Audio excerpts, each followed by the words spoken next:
Problem हो तो मुझे बुला लें। ओके। Thank you sir.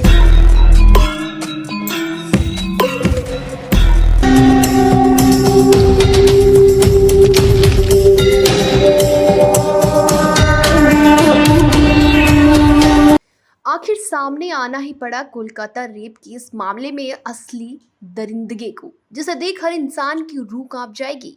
जिस तरह से इन दरिंदों ने घटना को अंजाम दिया है, वास्तव में ये घटना दिल दहला देने वाली है। आप लोग इस वीडियो में अभी साफ साफ देखेंगे कि ये दरिंदे किस तरह से वारदात को अंजाम दे रहे हैं।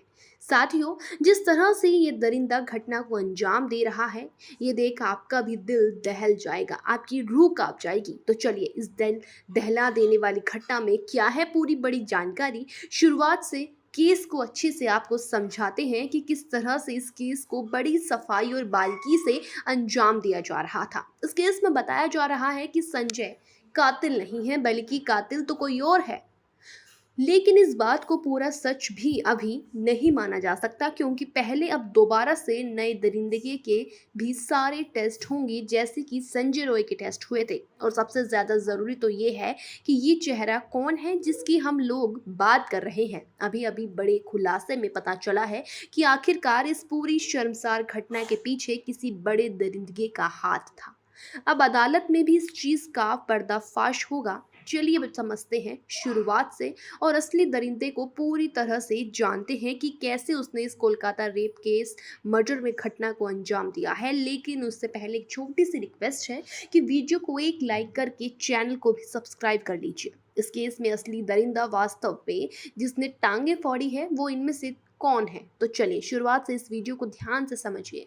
अदालत में संजय रॉय के फूट फूट कर रोने से हर कोई सकते में है कि क्यों संजय फूट फूट कर रोने लगा अदालत में। इस मामले में 7 आरोपियों का पॉलीग्राफ टेस्ट कराया गया था, जिसमें मुख्य आरोपी संजय रॉय, पूर्व प्रिंसिपल संदीप घोष, इसके अलावा उस रात यानी कि जिस रात क्राइम हुआ था, उस रात हॉस्पिटल में जो ट्रेनी डॉक्टर मौजूद रहे, 4 ट्रेनी डॉक्टर और साथ ही एक वॉलेंटियर, 7 लोगों का पॉलीग्राफ टेस्ट कराया गया था।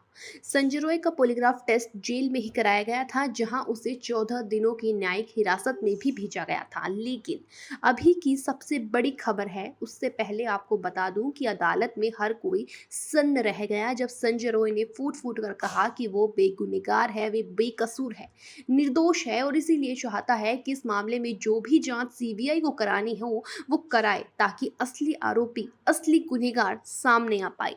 संजय रॉय फूट फूट कर अदालत में कहता है कि मैं बेकसूर हूं, उसने कुछ नहीं किया, और तभी वो हर तरह की जांच का हिमायती है, हर तरह की जांच के पक्ष में है, क्योंकि वो चाहता है कि इस मामले में जो सही आरोपी है, असली आरोपी है, वो सामने आए। इससे पहले आपको बता दें कि न्यूज़ 18 की टीम ने संजय रॉय के दोस्तों से बातचीत की थी। उन दोस्तों ने इस बातचीत में बताया कि संजय रॉय अपनी प्रवृत्ति से ही आपराधिक किस्म का है। वो अक्सर ही लोगों से पैसे लिया करता था और उन्हें पैसे को वापस नहीं लौटाता था।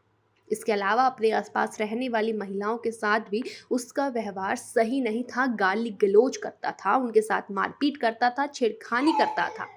ये उसकी आदतों में शुमार था। मेडिकल कॉलेज में वॉलंटियर के तौर पर काम करता था, लेकिन हर कोई ये जानता था, इस बात से वाकिफ था कि वह पूर्व प्रिंसिपल संदीप घोष के बेहद करीबी में से एक है। संदीप घोष के बाउंसर के तौर पर भी लोगों के बीच में उसकी पहचान थी। संदीप घोष की भूमिका भी इस मामले में शुरू से ही संदिग्ध रही है। इस पूरे मामले को लेकर टिप्पणी सुप्रीम कोर्ट ने भी, सर्वोच्च न्यायालय ने भी की। जिस तरह से इस पूरे मामले को लेकर एफआईआर दर्ज की गई, जांच शुरू की गई, ये बताता है कि इस पूरे मामले को लेकर शुरुआत से ही पुलिस काफी गंभीर नहीं थी और मामले में कुछ छुपाने की कोशिश शुरुआत से ही की जा रही थी। तो वही पॉलीग्राफ टेस्ट जो हुआ था, उसको लेकर ये कहा जा रहा था कि अब दूध का दूध और पानी का पानी हो जाएगा, ये साफ हो जाएगा कि कौन झूठ बोल रहा है, कौन सच बोल रहा है। यदि आपके मन में ये बात होगी कि पॉलीग्राफ टेस्ट होता क्या है, पॉलीग्राफ टेस्ट दरअसल झूठ पकड़ने वाली मशीन के जरिए किया जाता है, जिसे हम लोग लो डिटेक्टर मशीन, जिसमें शरीर में हो रहे बदलावों के जरिए इस बात की जानकारी मिलती है कि इंसान सच बोल रहा है या फिर झूठ। अक्सर बड़े बड़े मामलों में आरोपियों के मुंह से सच उगलवाने के लिए ये टेस्ट कराया जाता है। अब आर्जिकल कॉलेज में भी ट्रेनी डॉक्टर के साथ उस रात दरिंदगी हुई। उस दरिंदगी को लेकर जो जांच है वो पहले तो पूरी इस पॉलीग्राफ टेस्ट पर ही टिकी हुई थी, लेकिन अब जब एक बार फिर Kolkata rape and murder case की गुत्थी सुलझने की जगह और उलझती दिख रही है। इतने दिन बाद भी देश की सबसे तेज तर्रार राज्य जांच एजेंसी सीबीआई ठोस सबूतों के लिए हाथ पैर मारती दिख रही है। सीबीआई को अब कुल 7 लोगों को झूठ पकड़ने वाली मशीन के सामने बैठा रही है। इनके बयान में जो विरोधाभास है वो क्लियर हो सके। अब आपको बता दें कि सीबीआई 7 किरदारों का पॉलीग्राफ टेस्ट करा रही थी। दिल्ली से एक विशेष टीम आकर ये पॉलीग्राफ टेस्ट को कर रही थी, जिसमें संजय रॉय, इसके अलावा पूर्व principal Sandip Ghosh, 2 trainee doctor, 1 intern और 2 अन्य स्टाफ शामिल थे। सीबीआई इस टेस्ट के जरिए जानना चाहती है कि आखिर 8 और 9 अगस्त की रात सेमिनार हॉल में क्या हुआ था। तो ये क्लियर हो जाता है कि इस केस से जुड़े हुए कौन कौन से और कितने किरदार हैं जिस पर सीबीआई अपनी जांच का फोकस कर रही है। आपका इस पर क्या कहना है, हमें कमेंट कर ज़रूर बताएं।